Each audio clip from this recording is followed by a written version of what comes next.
दरड़ी start. सभापति महोदय, मैं आज एक ऐसे विषय पर बोलने जा रहा हूं जो देश के सामने एक बहुत बड़ी समस्या बना हुआ है। विराम।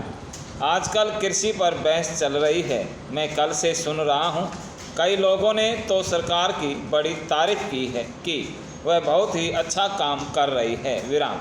मैं मंत्री महोदय से एक सवाल करना चाहता हूं। विराम। मार्च में मंत्री महोदय ने एक प्रश्न के जवाब में कहा था कि 2 साल में हमारा देश आत्मनिर्भर हो जाएगा। विराम। मैं जानना चाहता हूं कि ऐसा कहने के पीछे उनका आधार क्या है। प्रश्नवाचक चिन्ह। कौन से उनके पास ऐसे सबूत हैं जिनके आधार पर उन्होंने इस प्रकार की घोषणा की है। प्रश्नवाचक चिन्ह। मैं चाहता हूं कि जब वह जवाब दें तो इस बात को अपने जवाब में बताएं। विराम। पहला, आप जानते हैं कि इस देश में 80% लोग खेती करते हैं और उसके बाद भी आज हमारे देश का सम्मान दूसरे देशों में कितना है। आज हम दूसरे देशों में भूखा के नाम से पुकारे जाते हैं। विराम। अपने देश में जहां 80% खेती करते हैं, हम भोजन के मामले में भी आत्मनिर्भर नहीं हुए हैं। विराम। इसके कुछ कारण हैं। विराम। जिस समय देश आज़ाद हुआ उसी समय से इस सरकार ने कुछ गलतियां की हैं, जिसका यह नतीजा है कि आज 20 साल के बाद भी हम आत्मनिर्भर नहीं हो सके हैं।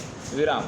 उसका सबसे बड़ा कारण यह है कि अपने देश में पहला स्थान खेती को न देकर उद्योग को दिया गया है। विराम।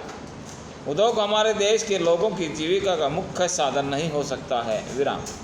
पहला, भोजन की समस्या के हल के लिए किन किन चीज़ों की ज़रूरत है उसकी तरफ हमें ध्यान देना चाहिए। विराम। सबसे पहले पानी की ज़रूरत है। विराम। मैं समझता हूं कि देश में सिंचाई पर काफ़ी जोर दिया जाना चाहिए और सिंचाई तथा खाद्य मंत्री एक होना चाहिए।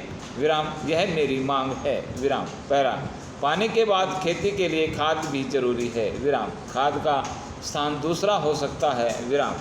आज देश में खाद की बात काफ़ी जोर देकर कही जाती है। विराम। यह कहा जाता है कि उपज को बढ़ाने के लिए खाद की ज़रूरत है, बिना खाद के उपज नहीं बढ़ सकती। विराम। किंतु खाद कहाँ तक उपज को बढ़ा सकेगी, यह भी सोचने की ही एक बात है। विराम। समाप्त।